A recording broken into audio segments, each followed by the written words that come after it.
también quería dar la bienvenida a Silvia Costa y a todos los presentes.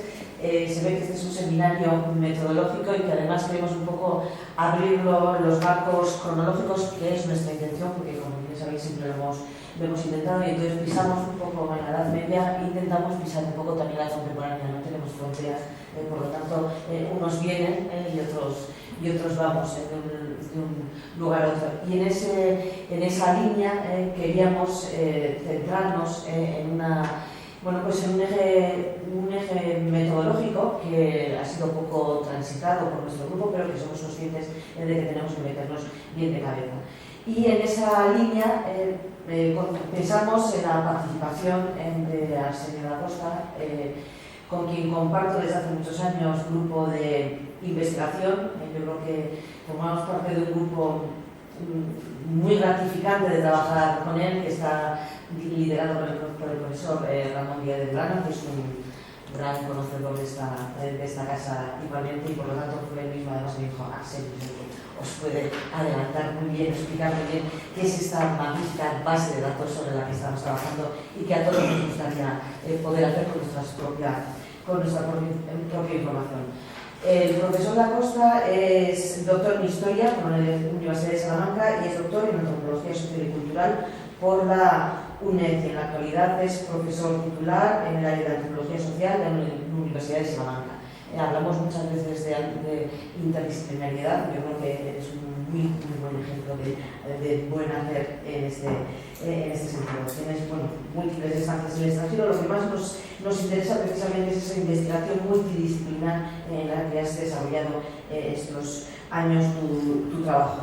Tu marco de investigación, nos lo plantearás aquí obviamente, pero yo creo que es muy sugerente para todos nosotros porque trabaja el periodo bajo medieval, entra sin ningún problema en la alta edad moderna, además con voz claramente autorizada, y él trabaja sobre un tema, yo creo que está, no sé si de moda, pero es un tema muy sugerente e interesante, que es la construcción social de la memoria. Haces construcción de la memoria genealógica a través de, sobre todo, de siempre documentación archivística y de cronística, que yo creo que es una de sus fuentes documentales principales. Y el marco, el escenario prioritario de análisis ha sido ese norte de la Corona de Castilla, principalmente el señorío de Vizcaya, y esos linajes banderizos sobre los que se sigue centrando en sus trabajos. Aquí le hemos invitado para que nos hable de IDAME, esta base de datos de hidalgos, labradoras y mercaderes, porque he escogido por los dos directores el título, en el que nos podemos encontrar esos nombres, nos irá explicando él, esos nombres, apellidos, esas redes de relaciones extraídas a partir de esa cronística o esa documentación. Yo creo que va a ser un buen ejemplo para ver cómo construir y cómo utilizar, no en sí misma, sino cómo utilizar como herramienta esta base de datos prosopográficos que, como podéis ver, está abierto al público, al menos no todo, pero yo imagino que la idea es ir abriendo. Por lo tanto, la bienvenida. Sería un placer contar con tu presencia en esta sala, y no solo de que vamos a aprender muchísimo de estas cuestiones digitales, pero también de la temática en sí que tú desarrollas. Muchísimas gracias, Marina. Muchísimas gracias, Susana. Muchísimas gracias a los presentes. Ya están en la universidad. Hace muchísimo que no venía.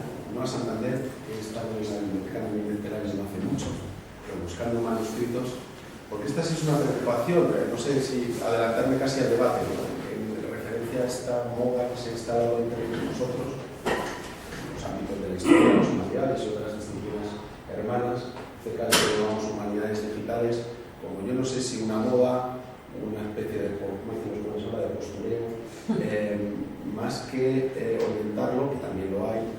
Yo espero traer aquí algunos ejemplos al respecto y espero que estén en el espíritu y en la praxis de nuestro proyecto estas otras cuestiones que son mucho más importantes, acerca de cómo hacer, cómo utilizar herramientas que hace un tiempo no existían. La informática ya lleva un tiempo acompañándonos en la historia, desde los años 80 por lo menos, ¿no? Francia particularmente, esto se pensó mucho en su momento, después parece que se abandonó un poco. Pero ya de la cuestión de la gaseosa y también de transferir a la sociedad, porque no puede ser más o menos interesante. Hay posibilidades, que se lo voy a mencionar, de investigación a través de lo que nos puede ofrecer pues una nueva manera de pensar, también un nuevo lenguaje, ¿no? Como es el informático. Sí diré, también quizás saltando un poco el guión, que hemos tenido que ver una pequeña nota en una de las partes, digamos, abierta del proyecto, explicándole a los aficionados a la genealogía que por Dios no nos escriban, que nosotros no somos una página web de genealogía y mucho menos genealogía vasca, porque esto ya es una locura. Nos va respetando bastante, porque eso sí sería un trabajo muy respetable, pero que no nos hace. Bueno, la verdad es que el proyecto, yo no recuerdo muy bien, la idea fue mía y a veces pienso que no fue una gran idea porque le dedicamos mucho tiempo, aunque también nos lo estamos pasando muy bien, es uno de los principales objetivos que perseguimos Ramón y yo últimamente, disfrutar de lo que hacemos, y también nos está permitiendo descubrir algunas cosas interesantes, pero no es un proyecto aislado dentro de nuestro grupo de investigación. Aquí hay, Susana conoce bien uno de los que están aquí en esta imagen, este archivo secreto vaticano, este de UBAS, que es un proyecto muy interesante que se dio también, digamos, de la mano del Consejo Superior de Investigaciones Científicas, o el proyecto concentrado, por cierto, en la moderna, como es el científico, este proyecto Vázquez, una especie de conjunto de bases de datos que está muy inspirado en Choz, en ese proyecto de Nación de Dios, que es uno de los pioneros, por cierto, específicamente en este tipo de prosopografía histórica. Y también otras bases de datos como este Corpus Online de Baskonia, que inició de una forma también muy artesana, porque lo hizo ella, María Ángeles Líbano, catedrática de Filología de la Universidad del País Vasco, y le ayudó su hermano. El informático era su hermano, un médico aficionado a la informática, que le ayudó a montar esta base de datos que fundamentalmente analiza un limitamiento corpus tomado de Lope García de Salazar, nuestro gran Lope, y algunas colecciones documentales editadas por nuestro grupo de investigación. Como digo, no es una cuestión aislada. Sí nos interesó, si no recuerdo mal, nosotros hablábamos, yo le comentaba que yo tenía todas las bases de datos de mi primera tesis doctoral, estaban muertas de risa, y ahí siguen un poco, ¿no? Ahora ya están volcadas aquí. Un montón de linajes reconstruidos en la medida, incluso gráficamente, en la medida que aquello fue posible, y un vaciado bastante sistemático de todas las fuentes que la altura de 1997 conocíamos. Ahora hay muchísimas más que están sin volcar ahí, pero bueno, llegaremos ahí. Y toda esa información estaba ahí, un poco suelta. Y también veíamos que las colecciones documentales que nosotros publicamos, incluido esos índices onomásticos que muchas veces incluimos en nuestros trabajos, que parece una herramienta como secundaria, también se podía convertir en una buena herramienta de investigación. Hay en este ámbito de la prosopografía, y creo que si al final os pasé, ¿verdad?, en la publicación esta que publicamos con Ana Isabel Carrasco, que está, yo creo que es quizá el punto de partida. Esto fue en 2014, nos invitó una cosa en la casa de Velázquez y dijimos, vamos a ponerlo encima de la mesa. ¿Qué se ha hecho hasta ahora? Una reflexión bastante sistemática de algunos problemas, algunos desafíos que han inspirado nuestra base de datos. Yo traía a Laurence Stone, porque era bien otras cosas, y porque, sobre todo para ilustrar una cuestión que ha quedado, curiosamente, según mi punto de vista, ha quedado sobrepasada.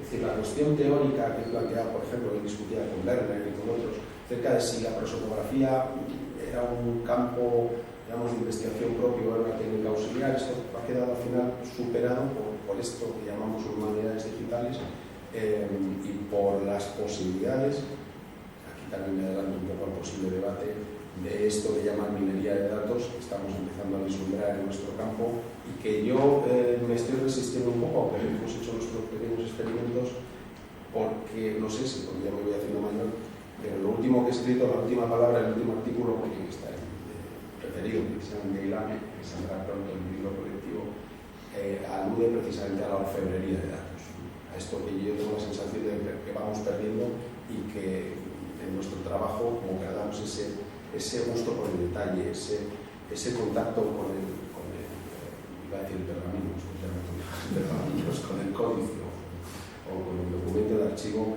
es importante porque ni un programa como Envivo, que yo lo he utilizado, lo he explorado, una herramienta de análisis cualitativo que utilizan muchos mis compañeros sociólogos, muchos antropólogos, que está muy bien, funciona muy bien. Yo he llegado a una conclusión que solo habla de mis límites personales, y es que lo mismo que se puede hacer con esa herramienta informática se puede hacer con lápices de colores y con bastante más tiempo. Como digo, hay muchos proyectos, algunos vinculados a nuestro trabajo, otros que no tienen que ver con nuestro. Por ejemplo, la base de onomásticos euskéricos de la Euskaltzaindia, de la Real Academia de la Lengua Vasca, o los trabajos magníficos que ha empezado desde hacía mucho tiempo la Real Academia Española. A mi corte me parece una herramienta inspiradora que, por cierto, nosotros hemos copiado sin ningún tipo de rubor, para que nuestra herramienta también se pueda utilizar como se utiliza el CODE, ¿no? Para hacer búsquedas lematizadas. Otros proyectos europeos que además algunos están interconectados entre sí, como los que aparecen en la tercera línea y en la cuarta. Proyectos de bases de datos prosopográficas centrados en este caso en la Edad Media. Hay alguno previo, y de hecho no es una cuestión novedosa. Este trabajo ya se inició en el siglo XVIII con los Fasti Ecclesiae, o sea, esos listados de obispos y de jerarcas de la Iglesia Católica. Mommsen, nada más y nada menos, hizo un proyecto de estos brutales, como decía él, la prosopografía del Imperio Romano, que ahí sigue en curso. Y ha habido muchísimos proyectos particulares, algunos de los cuales han quedado un poquito alastrados, curiosamente por la tecnología, ¿no? Estoy pensando en uno muy interesante que después ha sido la base de PACE, ¿no? De Prosopography of Anglo-Saxon England, que es nuestra principal inspiración por el interesante trabajo que hay detrás, y por una feliz circunstancia, que una de las personas que trabajó en este proyecto desde sus inicios, hoy en día la tenemos en el País Vasco como una Vázquez, una beca que es Francesca, y nos ha ayudado mucho a la hora de concebir esto. Pero hay otras, insisto, hay otras maneras de ver estos proyectos, o otros estándares, como el proyecto Charles Six de la Universidad de París, o los proyectos de Jean-Pierre Bedier, que fue pionero en esta cuestión hasta tal punto que incluso diseñó software. Es una cosa que ya va más allá de mi capacidad. Todos con sus limitaciones y todos con sus grandes éxitos. A nosotros, insisto, nos han servido de enorme inspiración para hacer una cosa que empezó, bueno, con el fin de aprovechar un poco y de experimentar. Tampoco no hemos tenido ninguna presión al respecto. Después ya los tiempos se te van metiendo nos tomamos con mucha calma. Hemos estado como 2 años prototipando, pensando y escribiendo, reflexionando, hasta que lo pusimos en marcha. Dimos el pistoletazo de salida en mayo de 2017 en la Casa de Velázquez, en el simposio que organizamos sobre hidalgos y hidalguía, la Edad Media contemporánea. Bueno, hidalgos, labradoras, mercaderes, hidalgos, obviamente, ¿no? Nuestros vizcaínos, nuestros guipuzcoanos, la hidalguía universal, ese pequeño guiño de la modernidad. Por cierto, una capa social que, como bien hemos no descubierto, pero sí contribuido a mejorar su conocimiento, es un ente, más que una clase, cuyas característica principal sería la capilaridad social, tanto por arriba como por abajo, hasta tal punto que esas labradoras aluden de forma, por cierto, bastante jocosa al trabajo que hizo José Ramón Díaz de Durana, publicado en Brepos, acerca de estas labradoras lecheras de Álava que se casaban con hidalgos y, como consecuencia principal de ese matrimonio, para enriquecer la casa, se provocaba la hidalguización de esa descendencia potencial. A tal punto que esta puede ser una explicación de por qué Guipúzcoa y sobre todo por qué Vizcaya alcanza esa, vamos a decir, consideración jurídica en 1526, pero que también forma parte de una especie de gran ficción histórica acerca de cómo se experimenta, cómo está organizada esa sociedad, que es mucho más compleja de lo que estas meras etiquetas no quiere decir. Por supuesto, esa parte de los mercaderes, que también es una categoría una categoría conceptual que es muy útil o que abarca muchas realidades muy diferentes. Hidalgos y lavadoras mercaderes, unos territorios cantábricos que no tenían ninguna pretensión imperialista, así lo decimos. Puede sonar, como ven estos de la Universidad del País Vasco, todo el cantábrico, se vienen arriba, ¿no? La verdad es que teníamos una fuente, el bueno de Lope García de Salazar, a que tantas alegrías me ha dado a mí, y a que no sé si nos hubiéramos caído bien, si nos hubiéramos conocido, seguramente no. Pero la verdad es que es un hombre que ha aportado, gracias a sus dos obras historiográficas, un volumen de información único para ese estrato de que nosotros llamamos hidalgos o baja nobleza o gentry, como queramos llamar, de estos territorios. Y esta es la descripción que él hace de este territorio, que es el territorio que él conoce y que él vivencia a partir de esa torre de Muskiz, que está pegando, por cierto, a Cantabria. Es el centro de su universo y así se demuestra en sus obras, y esta es la descripción que él hace cuando habla o comienza a hablar de esas famosas luchas de bandos tan particular como esa alcanza desde Lauro hasta Asturias. Curiosamente Galicia también lo va a tratar de una forma casi, digamos, tangencial, lo mismo que Cámara y también es mencionada, pero se centra en este espacio, ¿no?, de los valles cantábricos de esta amplia costa. Este es un modelo tomado de, digamos, esta sería la base de datos máster de PACE, para no enseñar el nuestro, no enseñar un precedente. Nuestro quizá tiene más campos, pero no es conceptualmente más complejo, acerca del input, el output de la información, cómo se procesa, que los dos lo enseñan de una forma quizá más didáctica, más práctica, que es como nosotros lo hacemos. Esto se refiere en la imagen anterior y esta, acerca de la necesidad que hemos tenido en todo momento de hacer expreso y totalmente transparente cuáles son los procesos de investigación, en quién nos inspiramos, en este acorde, incluso en la conceptualización de ese elemento clave comprensivo a la hora de trabajar la documentación, de convertir esa meta-source que decían los franceses, esa metafuente que es la base de datos, ese tránsito a través de una herramienta que es, tiene un nombre muy bonito, que es el factor, parecido, que es una idea que tiene Diane Smith para tratar de definir, digamos, la unidad de información que aparece en una fuente de datos, sin entrar a prejuzgar si eso es cierto, como él mismo dice en esa cita original que aparece ahí, si eso es cierto o deja de ser cierto. En el momento en que aparece una fuente y es dado por cierto de esa fuente, no voy a entrar si, por ejemplo, una experiencia mística es o no real para la persona que la experimenta, posiblemente lo sea, como tal es procesada. Como digo, es una herramienta de procesamiento o de categorización de la información que yo os voy a enseñar de una forma, insisto, mucho más plana o mucho más didáctica, si queremos, ¿no? Otra de las cuestiones que nos preocupaba desde el principio, quizá porque una de las personas que estaba en la base de la colaboración y en el diseño desde el principio era Teresa Pugar, era esta cuestión del diseño, pero no del diseño, que también habéis visto que tiene un diseño muy cuidado desde el punto de vista estético, sino el diseño como proceso, ¿no? De hecho, nosotros nos encontramos entre el año 3 y el 4 porque quizá no hemos llegado todavía a esa excelencia, y eso es parte esencialmente de los que formamos este equipo. En buena medida somos historiadores que, digamos, tenemos la cabeza pensada o amoldada con otra metodología y con otra manera de pensar. Por eso quizá nos falta terminar ese punto, ¿no? Esta idea de design thinking, ¿no? de que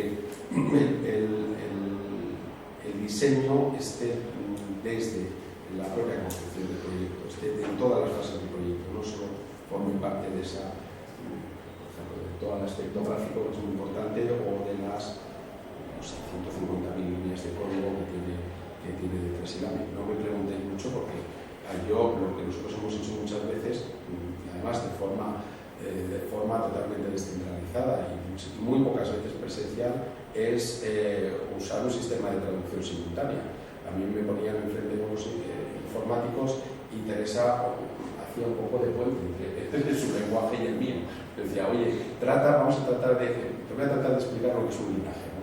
Y esto era muchas veces muchas conversaciones. Entonces él decía, vale, ahora entiendo lo que quieres decir con esa base de datos secundarias, el linaje, o ahora entiendo lo que quieres decir con entrar en la profesión o religiosa o cualquier otro elemento de esos factores que eran categorías a veces para ellos absolutamente extraterrestres, ¿no? Como digo, un equipo totalmente descentralizado, repartido por todo el mapa que estáis viendo. Ahora mismo, de forma más activa, estamos en Foro de Vitoria, estoy yo ahí en Salamanca, está la gente de Murcia también, y está Roberto González Alacay, un compañero nuestro también, como uno de los documentalistas más de base, junto a Borja Nepal, ¿no? Que es los que ahora mismo los tres estamos trabajando de una forma más intensiva. Y para que entendáis que de una forma muy gráfica y muy friki por mi parte, que Silame, bueno, Silame tiene esa parte luminosa que veis en la imagen superior, y después tiene la parte oscura, que es por la que vamos a empezar.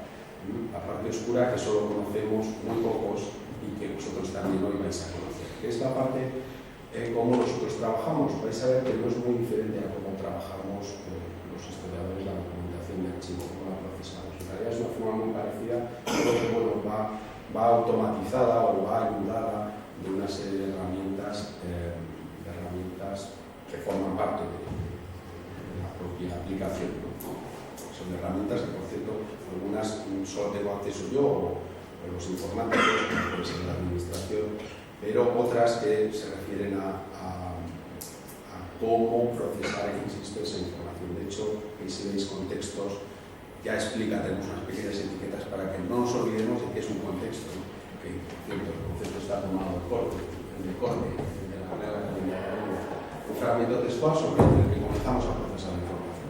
La cronología, que es un elemento que los historiadores nunca podemos olvidar para que tengamos esa información. Ubicar los hechos son los documentos, pero también los hechos con los que estamos trabajando y las personas, que es de lo que va la base de datos, en una coordenada temporal es clave, si no estamos haciendo historia, estamos haciendo pues otra cosa. Los lugares, que también es importante, las personas, evidentemente, que es el foco. Crono y lugares, quizá por una sencilla razón, porque es lo primero que nosotros vemos cuando cogemos una registra documental, donde está la data cronológica y la data tópica. Como veis, en esa misma lógica, no hay una gran innovación en esto. Después las personas que identificamos, sea una persona individual, de la que conocemos nombre y apellidos, sea una persona de la que solo conocemos algún dato. Por ejemplo, cuando un documento habla de fulano de tal y de su mujer. De su mujer no tenemos ninguna información adicional, pero sabemos que existe porque le está acompañando, por ejemplo, en un acto jurídico, le está acompañando en el o personas que pueden ser un grupo, ¿por qué no? Un consejo. Cuando no aparece la relación nominal de las personas, de los miembros de ese consejo, pues aparece no es el consejo de Bilbao, etcétera, etcétera, o un anónimos, que es una persona colectiva, podría ser este caso, que es un caso intermedio, que sabemos que existe, sabemos que hace algo, sabemos que es identificada en la fuente, haciendo en segundo grado. Los factoides, que son estas categorías, esta información etiquetada, que lo que hace es relacionar unas personas con otras, vincularlas. Porque lo que nosotros no tenemos en la base de datos es personas que no tienen relación entre sí, que no están haciendo nada, no son palabras o conexiones vacías. Se pueden hacer, es tan fácil como vaciar todas las conexiones documentales que nosotros tenemos y colocar toda esa información que está en los anexos, colocarlo en la base de datos. Pero eso a nosotros no nos limita nada. Un nombre aislado, si no está relacionado con otros nombres, sobre todo con lo que esos documentos contienen, pues no hay nada. Y esas otras bases de datos, particularmente linajes y fuentes, que son las bases de datos que todos hemos tenido, manejado acerca de esas colecciones documentales, divididas a su vez en documentos, pero veremos que el tratamiento que nosotros hacemos todavía es mucho más parcelador de cada documento, y la base de datos linaje era un aprovechar la que yo utilicé para una tesis doctoral y que hemos ido haciendo crecer poquito a poco ahora no sé los que tenemos, unos 140, 150 linajes, la mayor parte de ellos son vizcaínos, pero que se van a ir incorporando, a pesar de que una de las líneas de trabajo que yo tengo ahora mismo es tratar de reconstruir este linaje, que de significarlo todo parece que últimamente no significa nada. Bueno, ¿cómo trabajamos? Lo que hacemos es coger un diploma, una colección documental que está generalmente publicada. En este caso aparece aquí el primer número se refiere al contexto. Hay 3.529, habrá muchos más, este es el 1.529 fragmento de texto que nosotros hemos traído de ese repartimientos y fogueras de Bilbao, que tiene una clave, que es el 71 de la colección Fuentes Documentales Medievales del País Vasco de Escritura Escucha, y es el documento número 1. Esto, de todos modos, como está en la base de datos, una de esas bases de datos secundarias, no nos preocupa, se lista y ya está. Entonces, selecciona el documentalista un fragmento de texto que entiende que es, primero, que es manejable y que tiene una información que es coherente en sí misma en relación a las personas que aparecen en el etc. Entonces, como veis, ese es el encabezamiento del documento. Presentes en tal día, obligado a captar una serie de personas. Cortamos ahí el documento y lo que a continuación hace el documentalista es identificar uno a uno esas personas. López Sánchez de Barraundo, Pedro López de Hacha, separando, por cierto, cada elemento del nombre en sus unidades mínimas lingüísticas, porque una de las cuestiones que son muy interesantes y que yo hice con papel y lápiz fue el análisis precisamente onomástico de algunos de estos personajes, con resultados sumamente interesantes desde la perspectiva de la historia social. Quizá no lo he dicho, pero es la única, o la principal que nos interesa, ¿no? Sí, podríamos decir incluso que la historia social del poder es lo que nosotros siempre nos ha preocupado. Bueno, pues seleccionamos a esas personas, que por cierto nosotros aquí no se ve, pero en la ficha es un poquito más amplia, individual, lo ponemos tal y como aparece en la fuente, las variantes, por ejemplo, lingüísticas las anotamos, Verduzco, que aparece aquí con B, las anotamos porque nosotros hacemos una normalización al castellano. Nosotros no ponemos Sánchez, sino ponemos Sánchez, con tilde. No tendría sentido después si hay un Sánchez, un Sánchez, un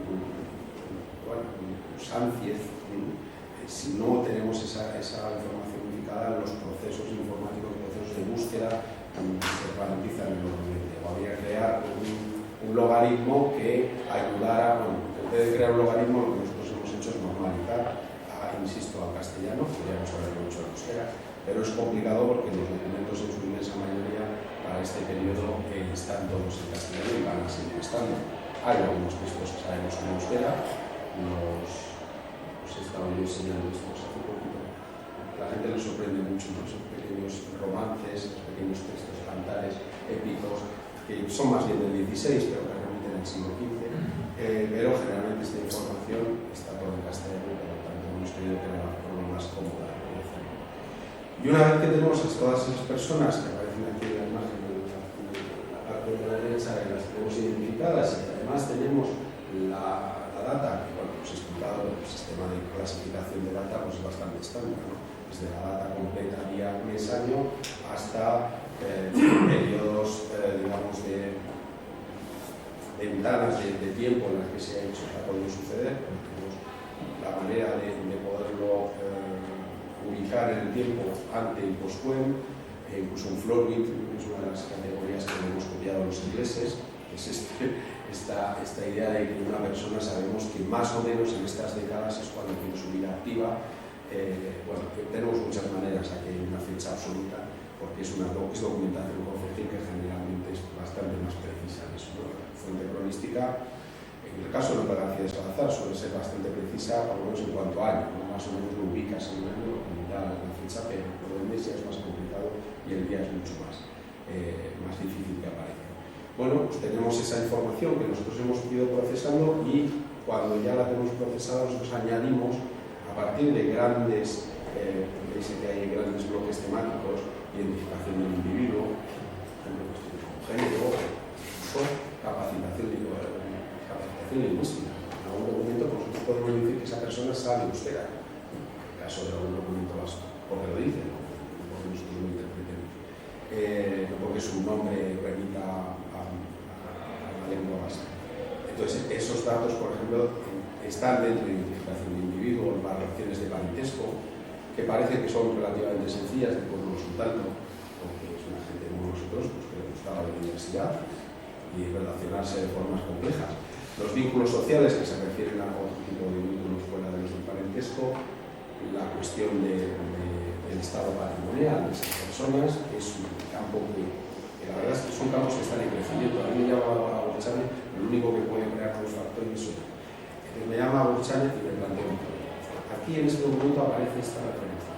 Yo quiero crear una categoría nueva que distinga, por ejemplo, entre capellán y confesor. Digo a Burchane, no os confundimos. A mí todos los curas son iguales, dejo y él dice, no, ya como sabéis, es una gran experta en conventos, y dice, no, una distinción clarísima y tenemos que crear una nueva etiqueta. Digo, tú verás, pero si quieres la creamos, pero ¿cómo me preguntas? Bueno, tenemos esas discusiones muy divertidas, a veces otras son mucho más sencillas, y otras veces tomamos decisiones operativas porque no tiene mucho sentido crear una distinción entre un etiquetaje, por ejemplo, en términos de factoide, cuando no estamos muy seguros cuál es la diferencia real entre un caballero, por ejemplo, y un escudero en un documento bajo. Este caballero es una figura que tiene un sentido muy claro para algunos documentos, pero en otros no. Entonces esas cuestiones las discutimos cuando surge el problema, porque como ahora mismo hay unos 300 y pico factores, tenemos para etiquetar a gusto eventos políticos, hay de todo, desde tomas de posesión feudal hasta pues eso, un acto de concejo. Suelen ser generalmente etiquetados muy sencillos para que nos permita, no complicarnos con casuísticas muy raras, ¿no? Eventos vitales, desde el nacimiento hasta la muerte, pasando por cualquier cosa que se os ocurra, por ejemplo esto, ¿no? Tener una experiencia mística, es uno de los factores que está ahí, en un caso tenemos, o un hecho sobrenatural, que también hay milagros. Lo que García de Salazar cuenta mucho. Yo creo que los cuenta con un poco de ironía, que no se nos termina de creer.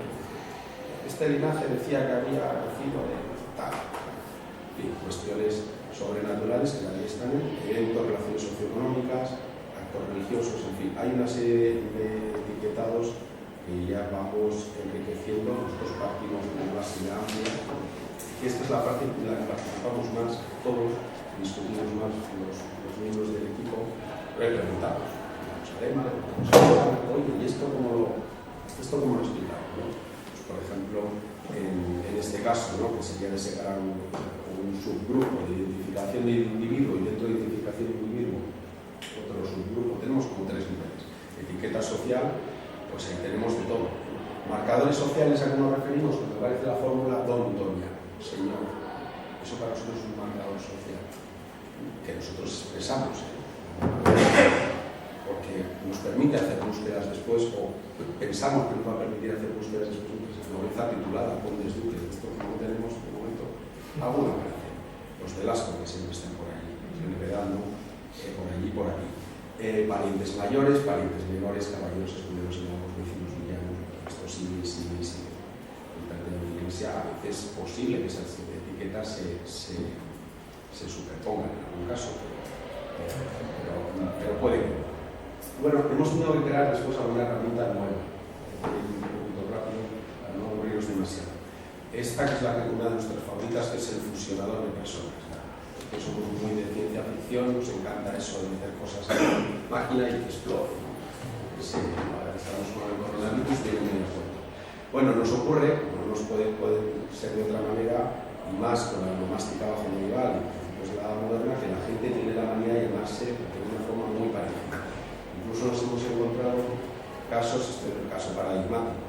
Dos hermanos, uno se llama Juan Alonso de Mújica y su hermano se llama Gonzalo Gómez de Butrón. Dios, ¿cómo sé yo que estos dos son hermanos? Pues lo sabemos, ¿no? Tenemos algún caso muy bonito en el que sabemos que un primogénito ha muerto, que era, por ejemplo, Juan, y el segundogénito le han cambiado el nombre para llamarlo así. Esto es lo que yo creo que había en el imperio, el Sacro Imperio, en el siglo XIII, un caso documentado, porque una de las cuestiones que nosotros ya sabíamos previamente es que el nombre forma parte del patrimonio de vida. Sobre todo, estamos hablando de las capas superiores de esta sociedad. Pues cuando tenemos duplicaciones, hemos constatado que una persona, la hemos metido varias veces, porque evidentemente aparecen en distintos contextos documentales, la fusionamos, ¿no? Aquí es una muy fácil de identificar, es el Concejo de Bilbao. Otras veces nos permitimos con esta máquina pues, tomar datos de una ficha de otra y hacer que al final queden unificadas de una forma muy clara y muy sencilla, con la ventaja de que nos han creado una pequeña herramienta que nos permite recuperar el estado previo de las fichas originales. Si recuperar una fusión, en un momento dado podemos, si nos hemos equivocado, pues también perfectamente factible, porque podemos estar ante dos primos o un padre y un hijo, ha habido un error de interpretación, pues deshacer esa fusión. Este ojo es el que todo lo ve, que soy yo, que soy odioso a veces para Chani y para Roberto principalmente, porque suelo ser bastante conservador, sobre todo en la creación de nuevos factores. Bueno, la verdad es que cada vez es menos necesario porque cogen mucha más soltura y ellos manejan la base de datos con bastante más habilidad que yo. Que tengo ese profundo convencimiento, ¿no? Y por supuesto tenemos ese anillo, el anillo único de poder que no me pertenece. Lo traigo en serio, la idea de esta ofertería de datos que yo os decía antes, que para mí me parece fundamental. Si habéis visto el proceso, aunque ahora os voy a hablar de un pequeño ensayo que hemos tenido de volcado, entre comillas, masivo de datos, que no lo veis, estamos hablando de poca información, pero en vez de, digamos, no invertir el proceso, sino saltarnos algún paso, que ahora os explicaré. La idea es fundamentalmente tener ese recurso y tenerlo desde lo que nosotros sabemos hacer bien, que es manejar la documentación, quizá no también como los lingüistas, pero manejar la documentación e interpretar la documentación desde nuestro conocimiento, que es puramente histórico. Hay una parte, evidentemente, sí, esto lo ha hecho siempre muchas gracias, ¿no? Es una herramienta que los informáticos ya saben adaptar a todo tipo de formatos, tiene que ser en este mundo nuestro. Yo la verdad es que solo manejo, si os soy sincero, solo manejo con el ordenador de dos pantallas delante porque soy muy adverso. Me pasa con muchas cosas. Con una presentación muy atractiva que llame a esta cuestión de las redes, esta cuestión del verde de nuestras verdes praderas y el azul de nuestro mar, en fin, este juego también estético, que la verdad es que son adaptaciones estéticas que han hecho a partir de nuestras ideas, de nuestras sugerencias. Y nuestra idea es que esto sea más allá de un gestor de bases de datos, que sea una herramienta de investigación, multinivel, con una declaración muy expresa de lo que queremos hacer, después vemos alguna cosa, con esas bases de datos, que aquí ya nos falta una nueva que tenemos, que todavía no está acordada, en semanas va a estar, en un color incluso está diferente. Y una serie de ayudas, novedades, de ayudas que son los manuales, que ahora mismo están escritos y que la semana que viene vamos a grabar en vídeo también para que esto sea todavía más bonito, las ayudas tanto de cómo se procesa la información aquí en Mordor y cómo se procesa ya en este otro mundo más luminoso de color. Ahora veremos algunos de esos detalles. Vamos a ver fundamentalmente lo que nos importa, que es esas bases de datos asociadas a ILAME, que en realidad son ya varias bases de datos. Empezamos el experimento, de hecho, lo empezamos con oñacinos y gamboinos, que es un invento muy antiguo. Os hablaba de Mommsen hace ya muchísimo tiempo, esa recordación del Imperio Romano, pero es que en 1930 un erudito vasco publicaba oñacinos y gamboinos, rol de banderizos vasco, con Carlos de Guerra, que es en realidad exactamente una base de datos, solo que en formato de libro. Publicaba, por cierto, la familia Baroja en su librería San Sebastián. Esa base de datos, que está tomada de Lope García Salazar, la volcamos, la procesamos entera y la volcamos como primera base para empezar, mientras volcábamos a su vez distintos modelos documentales. Textos historiográficos, narrativos, textos de documentación concejil. También colgamos algún documento que procedía de Chancillería de Valladolid, por ir testando distintas fuentes y ver si esta herramienta iba a ser capaz de soportar distintas posibilidades o distintas fuentes de información. No lo hemos probado, por ejemplo, con fuentes iconográficas y no lo hemos probado todavía con arqueología, ¿no? Con datos arqueológicos, pero creemos que no sería difícil de hacerlo. tenemos esa base de datos, digo inicial, que en realidad todo está volcado en la misma base de datos, pero tenemos que ofrecer, ya que se lo hemos robado a Juan Carlos de Guerra, que no descanse, y no sé qué año moriría el hombre, pero por ahí por el 30 y pico, bueno, ya que se lo hemos robado, por lo menos que esté tal y como lo concibió, ¿no? Esa base de datos de linajes, que es una base de datos secundaria que nutre la anterior, pero que también es útil por sí misma, y la base de datos principal, que es la que os voy a enseñar, que la principal gracia que tiene es que nos permite buscar por distintas modalidades, aunque al final la información es la que es decir, son personas colocadas en unas coordenadas temporales, unas coordenadas espaciales, relacionadas con otras personas en atención a X relaciones entre sí.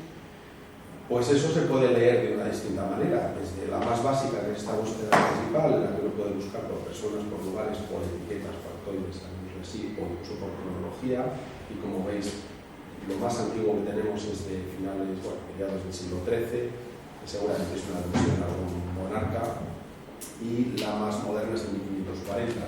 Nosotros siempre hemos trabajado con una cierta holgura en cuanto a esa consideración medieval. Las colecciones documentales que ha publicado nuestro equipo en el País Vasco se le llega normalmente a 1525, 520, por ahí, un poco, porque la verdad es que sociológicamente no hay un cambio muy radical hasta ese momento, hasta cuando, como dice Mizco, aparece esa primera globalización. No sé si la etiqueta es muy canónica. Bueno, esa búsqueda principal, que ahora hemos utilizado un pequeño ejemplo, esa búsqueda por linajes, la búsqueda también por fuentes. Os hablaba antes de que nosotros hemos colgado, además que tenemos una descripción bastante sencilla, si está aquí, escribir una fuente para encontrar las personas que aparecen en una fuente documental concreta. Por ejemplo, Guernica, ¿no? Se aparece la colección del archivo municipal de Guernica, se aparece, buscas buenandanzas, te aparece toda la información de buenandanzas. Es otra posibilidad, es decir, discriminar. Pues hacer una búsqueda booleana en última instancia. Yo solo quiero buscar este tipo de información, nomástica, la que sea, etiquetado dentro de una colección concreta. Contextos, que a mí me parece una de las herramientas más valiosas, que, como digo, insiste en buscar, podemos ir viendo así. Y por factores, por etiquetas. Tenemos algún ejemplo muy rápidamente. Por ejemplo, cuando yo escribo en el cajón de búsqueda una palabra Yarza, un apellido de la zona oriental de Vizcaya y también de Guipúzcoa, por decir, de guipuzcoano, Yarza, muy conocida, un linaje de los importantes, pues nos aparecen una serie de nombres, de resultados, ¿no? Que aquí veis que todavía tiene un pequeño fallo porque no aparecen, digamos, en sus columnas concretas. Es un fallo de programación que estamos resolviendo. Juan García de Yarza, pero también aparece Pedro I de Castilla. ¿Por qué aparece Pedro I? Porque tiene algún tipo de relación. En este caso concreto me parece que es una carta de vizcaínía, si no me equivoco, las más antiguas que encontramos. Después la ficha de él apareció pues, con todos sus datos. No lo he nada porque en este caso no lo tiene, pero sí es un dato de un año concreto, de 1848, con un lugar concreto, pero también con otros elementos y sobre todo con ese etiquetado. Lo hemos identificado con un solar, una torre, con un asalto, un sitio, un incendio, la villa o lugar, y también esa etiqueta de pariente mayor, cabeza principal de bando. No porque nosotros sepamos que lo es, que sabemos que lo es, porque si te apellidas Yarza, utilizas ese, y sobre todo si te apellidas Adán y de Yarza, eres pariente mayor seguro, ¿no? Pues ese nombre estaba reservado para los parientes mayores. Toda esa información que ahí aparece resumida, pero después hemos georreferenciado con Google Maps, que es una herramienta fácil de utilizar, no es la más bonita ni la más útil, porque claro, la AP8 pues no nos viene muy bien para efectos históricos, pero sí nos vendría bien porque es una herramienta que aparece la georreferenciación, digamos, en la capa inferior está la georreferenciación y en un momento dado la podemos extraer. Bueno, ahí están de nuevo sus factores destacados. Y este es, por ejemplo, la búsqueda por contextos. Nosotros hemos puesto ahí la palabra concejo y nos aparecen todos los contextos que nosotros hemos traído donde aparece esa palabra concejo. Imaginaos las posibilidades que tiene esto. Esto sí que por ejemplo se puede tratar muy bien con el vivo o con cualquier otra herramienta, o simplemente con un PDF y darle a buscar. Y tú vas anotando. Esto nos permite hacer verdaderas bibliotecas librerías. No, quizá en nuestro caso, nosotros no hacemos búsquedas lematizadas, búsquedas semánticas. Hemos hecho un experimento, como lo he hecho luego concretamente en ese simposio que hicimos sobre diálogos, con algunos resultados interesantes, las palabras más utilizadas en las crónicas de este personaje. Y después por factoides, ¿no? Además podemos utilizarlo de forma muy intuitiva, pero también lo podemos utilizar por el árbol. Podemos descomponer el árbol, que es totalmente transparente, o podemos decir, mira, esto lo hacemos nosotros mucho, que literalmente te vas a saber cada uno de los 400 factoides de memoria, con palabra, autoridad, poder, te sale, ya escoges, ¿no? Participación en un acto administrativo o fiscal con autoridades locales, pinchas, y ahí te saldrán los que hay etiquetados como tales. Esa otra base de datos de orientación en Apoyo tiene un procesamiento muy parecido, por la diferencia de que aquí está procesado tal y como aparece en la fuente de origen, ¿no? Que es Juan Carlos de Guerra, o el interés de que todo esto además también está volcado en la base de datos principal, y estos resultados también aparecen, no se buscan de forma separada si uno no quiere. Y esa base de datos de linaje, en la que, aparte de la información básica, donde hay enormes cantidades de documentación que está sin procesar, y quien quiera hacer una tesis sobre Vizcaya tiene toda la información ahí colgada ahora mismo, y es de uso, tiene que actualizar lo último que se ha publicado, porque yo no lo he colgado, pero ahí está, ¿no? Para rentas, cada dos oficios, fichas, y si no encuentra algo aquí, que me pida, que y lo que hemos colgado, aquí ya no nos hemos complicado más la vida, hemos colgado tal como se publicó en su día en 2004, pues esos árboles genealógicos que en algún caso pues tiene sus erratas y hemos corregido, y ya hemos colgado corregido. Y por último, esa última base de datos, o mejor dicho, esa otra manera de ver datos, aquí de una forma más visual, le llamamos vínculos y redes, que ahora os voy a hablar concretamente en cuanto a esas posibilidades de futuro. Voy avanzando. La herramienta tiene también otras cosas que queremos además que vayan creciendo más. Libros como este caso y algún otro ya que he colgado, íntegros, las ediciones completas. No hemos querido colgar artículos porque me parecía multiplicar la información que por otro lado está con Internet. Hay monografías enteras, estas concretamente son complicadas de encontrar, si no es a través de aquí, y ahí está toda esa información. Nos hemos creado un canal de YouTube, están nuestros amigos, que tienen más cosas que estas, pues una serie documental de la televisión vasca, pero también tenemos ya algún encuentro científico que está colgado también, y próximamente colgaremos los vídeos que vamos a hacer más destinados a la divulgación, a la hora de la divulgación, más un público más generalista. Un canal de Twitch, que también hemos experimentado incluso con Periscope. La gente de diseño que le gusta hacer cositas raras, pero no hemos ido por ahí. El Twitter sí, porque nos permite publicar, por ejemplo, lo que estamos haciendo hoy aquí, que seguramente ya está colgado en Twitter, en milagro.info. Y bueno, esto es un poco el resumen de lo que a fecha de junio de 2019 habíamos hecho, ¿no? Toda esta información está publicada con nuestras pequeñas bromas, porque mientras hacíamos esto, esa ola se partió una tierra y ahí la tenemos dibujada. La verdad es que ha tenido buena recepción en campos como el diseño, nos han dado un premio internacional, hemos estado en finalistas, y poco a poco vamos creando pues, más base, porque lo que nos preocupaba era que hubiera una cantidad significativa de información que fuera homogénea, porque si no, esto no deja de ser un juguete. Nosotros no queríamos que fuera un juguete, solo queríamos, aparte de divertirnos, queríamos que fuera útil. Nos habíamos propuesto 10.000 personas en 4 años, y vamos 2 años y tenemos 9.300, bueno, ya andamos por las 9.700. O sea que vamos muy bien en ese sentido, con lo cual ya ahora ya no nos preocupa tanto la cantidad como nos preocupa la distribución de la información. Que no haya tanto vizcaíno, que hay muchos, que no haya tanto guipuzcoano, que hay alguno más, que empiece a haber gente de la periferia de esos territorios centrales del proyecto, pero para apoyar nuestros intereses.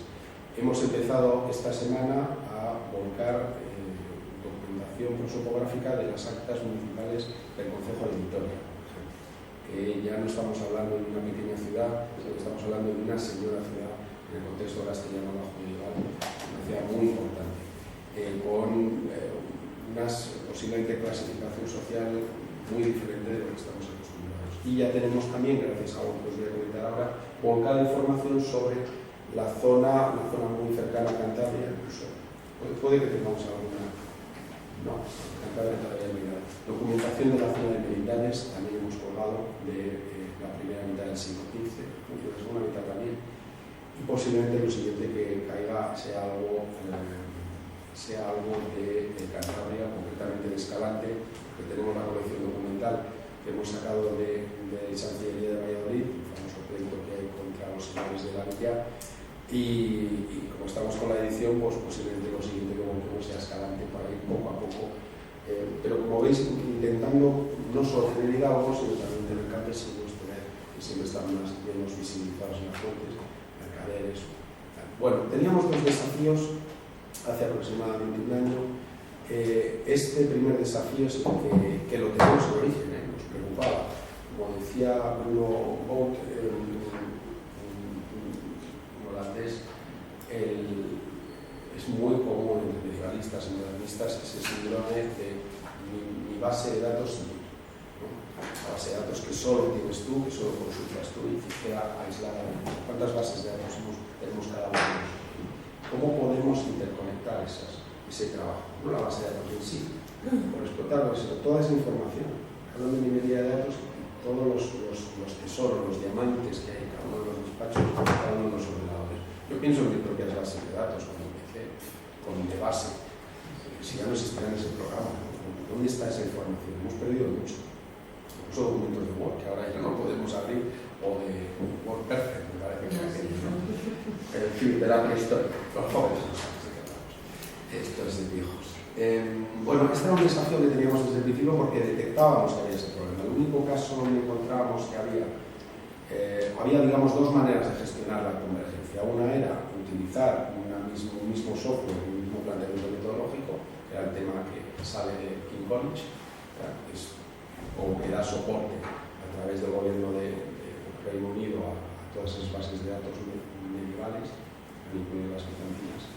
Y la otra posibilidad era, desde un proyecto matriz, como puede ser el caso de Fischoff, de Jean-Pierre Deldieu, tratar de hacer adaptaciones y aplicar esa misma metodología en el caso de la China. Vamos a ver, comercio con China en la Edad Moderna. Una base de datos separada de la principal importante que hemos siempre de referencia, que son personas que trabajan en la administración de la monarquía española en los siglos XVI y XVII, fundamentalmente. Bueno, pues pensamos en una manera intermedia. Vamos a ver cómo lo podemos hacer. Con Cristina es fácil porque es amiga nuestra, hemos trabajado con ella, publicamos con ella, pero la escogimos a ella por otra razón importante. También habíamos trabajado en proyectos de humanidades digitales, una persona sensibilizada y una persona con ganas de hacer cosas. Lo hicimos porque ella tiene una documentación muy parecida a la nuestra. Mejor dicho, ella trabaja con gente muy parecida a la nuestra. Y era fácil hacerlo. Sobre un montón de documentación que ya hemos ofrecido, además documentación de archivo nobiliario, pues generalmente los trabajamos nosotros, buscábamos documentación que fuera fácil de procesar, en sentido, necesitábamos muchos nombres y pocos hechos, listados, por ejemplo. Esto es fácil de encontrar, por ejemplo, en documentación concejil, padrones, pues calle a calle, nosotros lo hemos hecho y funciona de maravilla. Poco tiempo, tienes mucha gente con poca chicha quizá, pero muchos nombres. En este caso eran padrones de hidalgos, de la zona de, como digo, de Merindanes, la zona de Frías, de Medina de Pomar, esta zona, y hicimos una prueba que nos permitió volcar, después de un trabajo no demasiado largo, unas 2-3 semanas, los 3 trabajos de forma intensiva, repartimos los documentos sobre una misma plantilla de Excel, pues nos permitió volcar en 2 semanas 700 nombres. Esto se puede procesar de otra manera. Como nosotros apostamos por la orfebrería y no por el logaritmo, pues lo hicimos a mano. Fuera un Excel, pero la verdad es que ese etiquetado después está en esa fase de revisión del programa. Como lo han hecho los informáticos, a veces no siempre se ajusta. Entonces, vas uno a uno, lo va a repasando. Pero es un trabajo mucho más fácil. Claro, esto no nos sirve cuando hay gente o documentos que expresan una mayor complejidad que un mero listado, un mero padrón, ¿no? Como digo, esto estaba, ¿no? Ahí está la cita del grupo. Pero también estaba, bueno, ya en textos mucho más clásicos, como el Millet y otros precedentes en este campo. La necesidad de converger, yo creo que cada vez es más importante. Es importante también porque nos lo debemos, ¿no? Como científicos. Esto está muy bien, cada uno hagamos nuestra tesis doctoral, pero hay dos maneras de procesar el futuro. Una, como hacen los franceses, es tú haces la tesis con nosotros, pues a meterlo en una base de datos. Proyecto Operación Carlos VI. El pobre muchacho, yo me lo imagino allí terminando la tesis doctoral y además alimentando la base de datos del catedrático.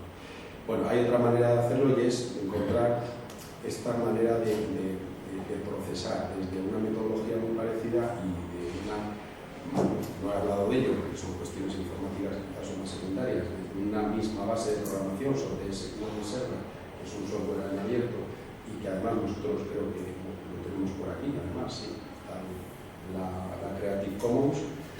El que quiera nuestra base de datos, nuestras tripas, nuestro motor, nosotros se lo pegamos, no tenemos ningún problema. Más difícil va a ser, pues también estamos dispuestos a colaborar, si alguien dice, yo quiero meter en vuestra base de datos información. Pero bueno, vamos a ver qué información. Esto sí vamos a ser un poco más selectivos, porque lo mismo meter información sobre la monarquía hawaiana del año 1000, pues no nos interesa mucho. Nos puede interesar más meterlo sobre gente que pueda estar en conexión, que aquí lo interesante o el futuro ideal sería poder encontrar a alguien que esté en una base de datos anglosajona y que esté en nuestra base de datos. Y en ese momento llegaremos al momento mágico de que habrá una interconexión de bases de datos. Esa es una posibilidad, otra más complicada, porque esta puede ser más interesante. El otro desafío, el segundo desafío en el que estamos ahora mismo, es este de la n-dimensionalidad, que suena muy bien, una cosa, estos conceptos que a veces utilizamos en otras disciplinas, en este caso no están muy lejos. La disciplina, bueno, es un concepto que se utiliza en numerosas disciplinas. Bueno, el MIT, Massachusetts, tiene un instituto de n-dimensionalidad, no sé a qué se dedican exactamente, pero son cosas buenísimas. Pero bueno, la gente de filosofía también lo utiliza y nuestro referente directo era Juna Padura, un conocido antropólogo origen indio, norteamericano, muy conocido, es uno de los grandes teóricos de la globalización, y él hablaba de la dimensionalidad en distintos planos. A nosotros nos interesa el concepto en varios sentidos. Uno, en las posibilidades de utilizar o de investigar esta dimensionalidad a la hora de representar relaciones sociales. Porque esta es una cuestión que siempre nos ha limitado. Ahí está, o sea, llevamos muchísimo tiempo, mucho antes de que se nos ocurriera exclusivamente, tratando de representar relaciones sociales. Desde el siglo XII que nos inventamos el árbol genealógico, pues imaginad la de representaciones que hay, ¿no? Pero ha habido otras muchas maneras, porque es una manera de expresar conceptos y expresar relaciones que a veces es mucho más clarificadora, ¿no? Por ejemplo, esta otra. Hay quien está en este caso muy acostumbrado a los escritos de Margaret para tratar de entender lo que es, pero posiblemente para ella esto fue la clave, ¿no? La comprensión de los Sambuli, en este caso. O Fischoff, ¿no? Cómo trabaja. Hombre, nosotros buscamos una manera que sea no solo operativa, sino que además sea un poquito más bonita, y un poco más a los tiempos, pero no por una razón diferente, porque al final es todo bastante parecido. Hemos creado este prototipo que nos permite ver gráficamente las relaciones entre las personas, pero no nos permite ver todavía qué relaciones son las que unen esas personas.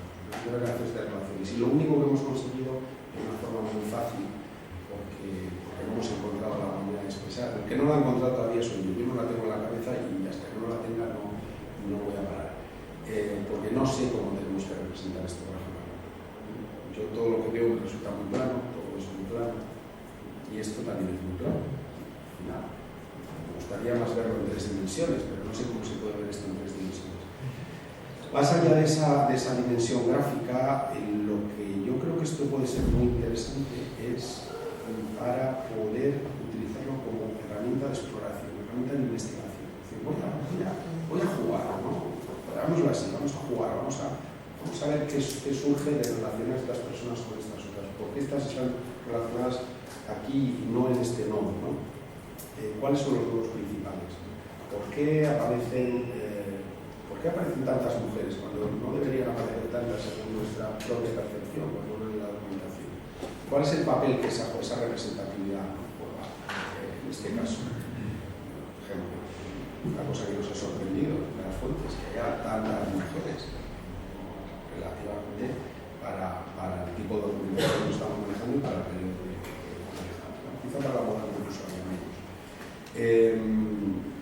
Pues esto es un poco más allá de este ejemplo un poco básico, ¿no? Que es el del género en el que estamos ahora mismo. También, insisto, para que sea de una forma, podemos decir, inclusiva,